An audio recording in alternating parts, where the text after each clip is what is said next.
The Congress does not have an enviable record when it comes to keeping track of money. Rubbergate and the staggering national debt are indications of how the lawmakers failed to balance the books. A former congressman has written a book. Its name is Unaccountable Congress. Its author is a former congressman, Joe DioGuardi of Scarsdale. He also has the distinction of being the only practicing certified public accountant ever elected to the House. And he joins us now. Welcome to News 12. Nice to be here, Joe. DioGuardi. You were pretty much alone there, weren't you, then?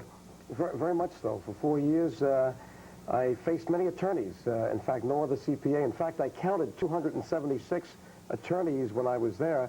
And you might say that while there's no indictment against just being an attorney, or 276, that's a poor balance. We should have other professions represented as well.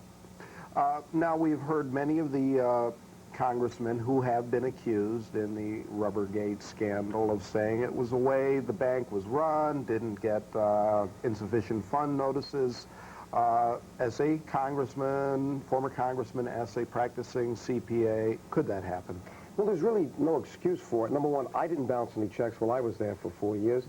And I think what it shows is a different kind of behavior on the inside of the Beltway, especially in the Congress, than on the outside.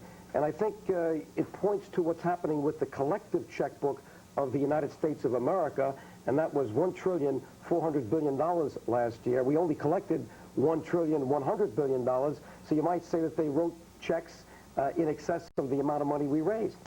Yeah, but it can't just be the members of the House of Representatives or even throwing in the Senate. I mean, the president has to be in on it, the armed forces, the various agencies. I mean, it can't just be the House that's causing all of the problems. Let me say why I picked the title Unaccountable Congress, because Congress really is the culprit. You can't spend anything in government without this card being used. This is a congressman's voting card. And this is the card that has to be put in at the end of a row of seats in order to appropriate the money for anything that goes through government. So if Congress wanted to control the deficit and the spending, all they had to do was to put some discipline around this card. That's why I selected this symbol for the cover of the book, and I call it a credit card mentality that we have. But there is no way anyone has enough time to go through line by line all of the budgets that are presented. But we need to be sure that we have a process there that works. Not every congressman can be involved in the budget process. We know that. There are committees. But take the bank scandal. The real indictment there should be that we appointed people who were not professionally trained in order to run a bank. They put someone who was the doorkeeper, a political hack, and then all of a sudden that person emerged in charge of the bank. We have a post office, a restaurant, a bank. We should have had qualified people. Now they are looking for an administrator for non-legislative affairs and an inspector general. I called for that back in 1988. If we had had that back in '88, you wouldn't have seen the scandal today.